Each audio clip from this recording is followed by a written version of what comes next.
Hello, friends. We are in chapter 1, and the story is A Letter to God by G.L. Fuentes.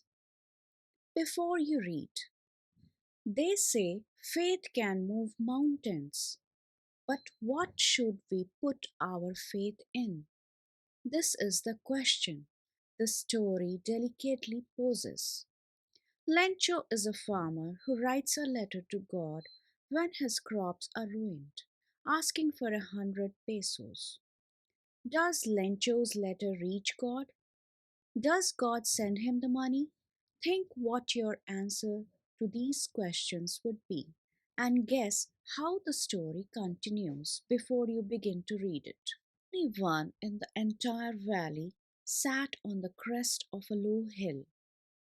From this height, one could see the river and the field of ripe corn dotted with the flowers that always promised a good harvest. The only thing the earth needed was a downpour or at least a shower. Throughout the morning, Lencho, who knew his fields intimately, had done nothing else but see the sky towards the northeast. Now, we are really going to get some water, woman. The woman who was preparing supper replied, Yes, God willing. The older boys were working in the field, while the smaller ones were playing near the house until the woman called to them all, Come for dinner. It was during the meal that, just as Lencho had predicted, big drops of rain began to fall. In the northeast, huge mountains of clouds could be seen approaching. The air was fresh and sweet. The man went out for no other reason than to have the pleasure of feeling the rain on his body.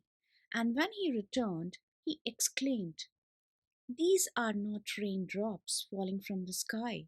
They are new coins. The big drops are 10-cent pieces and the little ones are fives. With a satisfied expression, he regarded the field of ripe corn with its flowers, draped in a curtain of rain. But suddenly a strong wind began to blow, and along with the rain, very large hailstones began to fall. These truly did resemble new silver coins. The boys, exposing themselves to the rain, ran out to collect the frozen pearls. It's really getting bad now, exclaimed the man. I hope it passes quickly. It did not pass quickly. For an hour the hail rained on the house, the garden, the hillside, the cornfield, on the whole valley. The field was white as if covered with salt. Not a leaf remained on the trees. The corn was totally destroyed. The flowers were gone from the plants. Lencho's soul was filled with sadness. When the storm had passed, he stood in the middle of the field and said to his sons, A plague of locusts would have left more than this. The hail has left nothing. This year we will have no corn. That night was a sorrowful one. All our work for nothing. There is no one who can help us. We will all go hungry this year. But in the hearts of all who lived in that solitary house in the middle of the valley, there was a single hope, help from God. Don't be so upset, even though this seems like a total loss. Remember, no one dies of hunger. That's what they say. No one dies of hunger.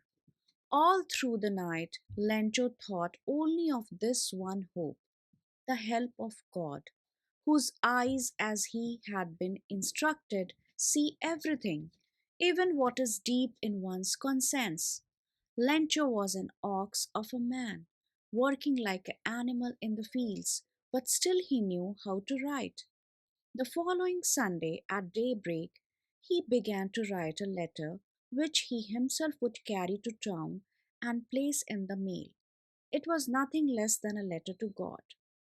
God, he wrote, if you don't help me, My family and I will go hungry this year. I need 100 pesos in order to sow my field again and to live until the crop comes because the hailstorm. He wrote to God on the envelope, put the letter inside, and still troubled, went to town. At the post office, he placed a stamp on the letter and dropped it into the mailbox. One of the employees, who was a postman and also helped at the post office, went to his boss, laughing heartily, and showed him the letter to God. Never in his career as a postman had he known that address. The postmaster, a fat, amiable fellow, also broke out laughing. But almost immediately he turned serious and, tapping the letter on his desk, commented, "What faith! I wish I had the faith of the man who wrote this letter, starting up a correspondence with God." So, in order not to shake the writer's faith in God, the postmaster came up with an idea: answer the letter. But when he opened it, it was evident that to answer it, he needed something more than goodwill, ink and paper. But he stuck to his resolution. He asked for money from his employees. He himself gave part of his salary, and several friends of his were obliged to give something for an act of charity. It was impossible for him to gather together the 100 pesos, so he was able to send the farmer only a little more than half. He put the money in an envelope addressed to Lencho, and with it a letter containing only a single word as a signature: God. The following Sunday, Lencho came a bit earlier than usual to ask if there was a letter for him. It was the postman himself who handed the letter to him, while the postmaster, experiencing the contentment of a man who has performed a good deed, looked on from his office. Lencho showed not the slightest surprise on seeing the money, which was his confidence, but he became angry when he counted the money. God could not have made a mistake, nor could he have denied Lencho what he had requested. Immediately, Lencho went up to the window to ask for paper and ink. On the public writing table, he started to write, with much wrinkling of his brow caused by the effort he had to make to express his ideas. When he finished, he went to the window to buy a stamp, which he leaked and then affixed to the envelope with a blow of his fist. The moment the letter fell into the mailbox, the postmaster went to open it. It said, "God, of the money that I asked for, only 70 pesos reached me. Send me the rest, since I need it very much. But don't send it to me through the mail, because the post office employees are a bunch of crooks. Lencho."